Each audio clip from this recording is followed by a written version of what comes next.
Dear students, I, Mr. Vishal Shah, Assistant Professor, Krishna Institute of Pharmacy, Karad, welcome you all to the second part of the UV visible spectroscopy.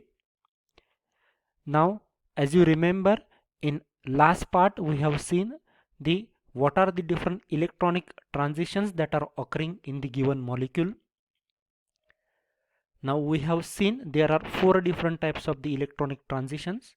One is N to pi star, then pi to pi star, N to sigma star, and sigma to sigma star. Now if we compare the amount of energy that is required to carry out the excitation of this electronic transition, here we can see the N to pi star requires very less amount of energy. Then pi to pi star, which requires little bit more amount of energy as compared to the N to pi star. Further, the N to sigma star requires more energy for electronic excitation as compared to the pi star, and the sigma to sigma star requires highest amount of energy to carry out these types of the transitions. So this is the about the how much amount of energy that is required to carry out these types of the electronic transitions. Now also you know one relation about the wavelength, frequency and energy. Energy is inversely proportional to the wavelength. Means for example here, as I said, for carrying out through N to pi star electronic transition we requires less amount of energy. So these types of the transitions are occurring at the longer wavelength, and these types of the transitions, as they require highest amount of energy, they are occurring at the lower wavelength. Means that's why below 200 nanometer these particular transitions are occurring, and in 200 to 400 nanometer these particular transitions that are occurring. Now let's see one by one. First, N to pi transitions. Now here in this case, the whatever the electrons that are present in the non-bonding orbital, they move or they are promoted towards the anti-bonding pi orbital. Now the N electrons, already we have seen there are three different types of the electrons. One is the N electron, second one is the pi electron, and third one is the sigma electron. So the electrons that are present in the non-bonding region, non-bonding orbital, when they absorb the energy, they will shift towards the anti-bonding pi orbital. At that time these types of the transitions are known as the N to pi star transition. Now which compound shows these particular type of the transitions? Now as we know, non-bonding electrons are present as a lone pairs on oxygen, sulfur, nitrogen and halogen. So compounds which are having the unsaturated molecules and they are consisting of oxygen, sulfur and nitrogen or the halogen, such types of the compounds shows these N to pi star types of the transitions. Further, these types of the transition possesses a very weak band in the electronic spectrum because they requires very less amount of energy, due to which these types of the transitions possesses a very weak band in the electronic spectrum. So it becomes very difficult to identify the N to pi types of the transitions. Further, as we know, these types of the transitions requires minimum energy among all the transitions, and they show absorption to the longer wavelength. Already we have discussed this, that as these electronic transitions are occurring at the lower energy, means as wavelength is inversely proportional to the energy, that's why these transitions are occurring at the longer wavelength. Examples: aldehydes and ketones with without double or triple bond, they are appearing at the 200, 270 to 300 nanometer. Means these are the different compounds, that is the aldehydes and ketones, with double bond and without double bond. They will show a different absorption at different wavelengths. Now when aldehydes and ketones, if they are consisting of double or triple bond, the absorption band appears at 300 to 350 nanometer. Means here why this difference is observed. Here in this case the aldehydes and ketones, they doesn't consisting of any double bond, means they are only consisting of the saturated single bond except the carbonyl functional group. So for these types of the compounds you will require more amount of energy, and as you require more amount of energy, the whatever the absorption band is there, it is observed at the shorter wavelength. And when aldehydes and ketones with double or triple bond, they are present, as in addition to this non-bonding electron, there is a presence of the pi electrons due to the presence of double or triple bond. And as we know, the pi electrons will require less amount of energy as compared to the sigma electrons which are present in case of these compounds. So that's why these types of the compounds requires less amount of energy, and that's why they are appearing at the longer wavelength. So this is the reason behind these n to pi transitions. Further, in order to characterize the n to pi transitions, there are two different methods are utilized. First one is by observing the spectrum in acidic solution. Why this is to be used? Because in acidic solution the band due to this n to pi transition disappears.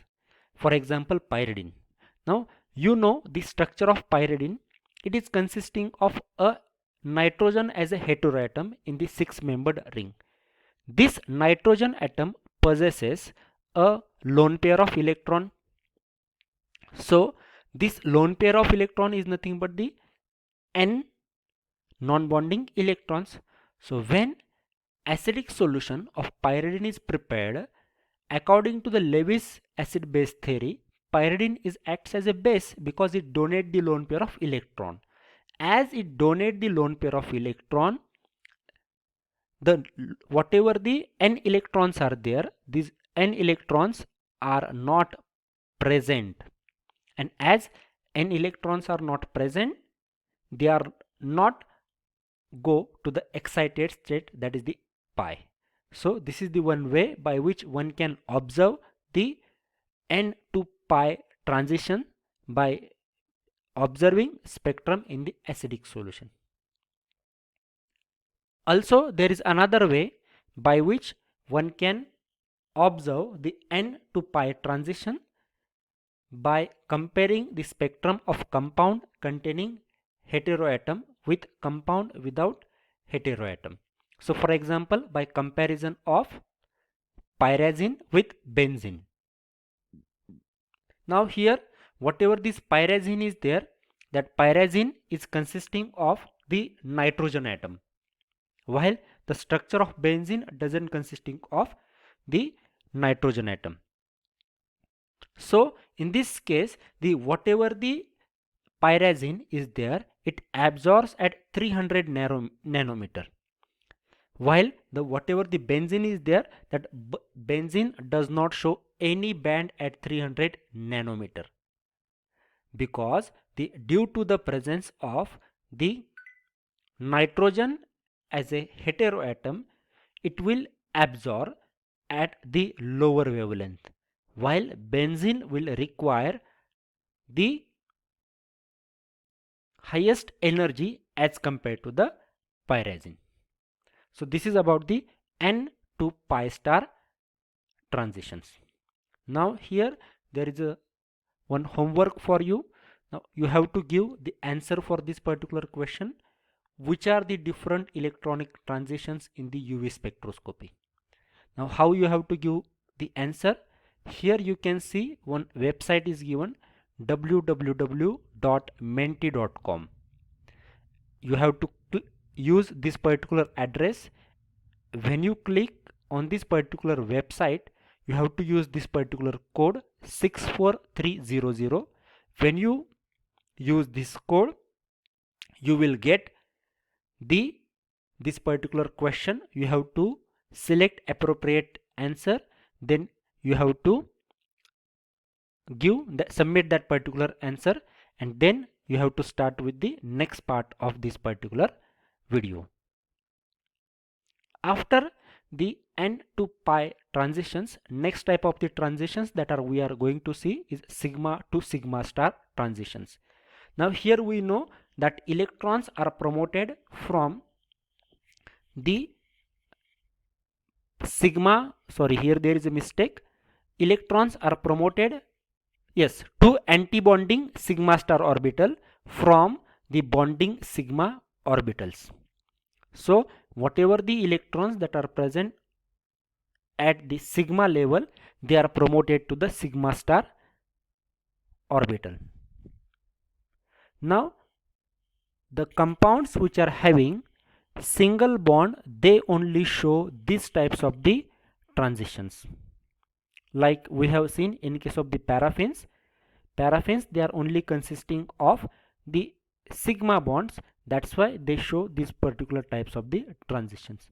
Also, these types of the transition requires highest energy among all the different transitions, and that's why these absorption bands, they are occurring at the shorter wavelength. Now absorption band occurs in far or vacuum UV region. For example, methane at 122 nanometer and ethane at 135 nanometer. That's why the compounds which are having only saturated single bond, they are not useful in the UV spectrophotometer. They are rather utilized as a solvent. So normal spectroscopic technique does not operate below 180 nanometer. So if we want to carry out the study of this particular transition, the entire region should be evacuated, and we have to carry out this particular type of the transitions in the vacuum region, and we have to carry out the certain modification in the instrument in order to study these types of the transitions. Also, these types of the transitions gives very less information, because the whatever these types of the transitions are there, they are occurring the below 180 nanometer. That's why these particular transitions give very less information, because our whatever the spectrophotometer is there, that spectrophotometer is normally working in the range of 180 to 400 nanometer. Also it works in the visible region, that is the 400 to 800 nanometer. Further, these types of the transitions occur in compounds with single bond and not having lone pair of electron. Means those compounds which are generally having only single bond, like hydrocarbons, and they are not having any lone pair of electron. So heterocyclic compound does not show these types of the transitions. Only those compounds which are having the single bond, they show these types of the transition. So this is about the pi to pi star, sorry, sigma to sigma star transition. So today we have discussed the two types of the transitions. One is the N to pi transition, and other one is the sigma to sigma star transition, where sigma to sigma star transition requires high energy and N to pi transition requires less energy. Remaining two transitions we will study in the next lecture. Thank you.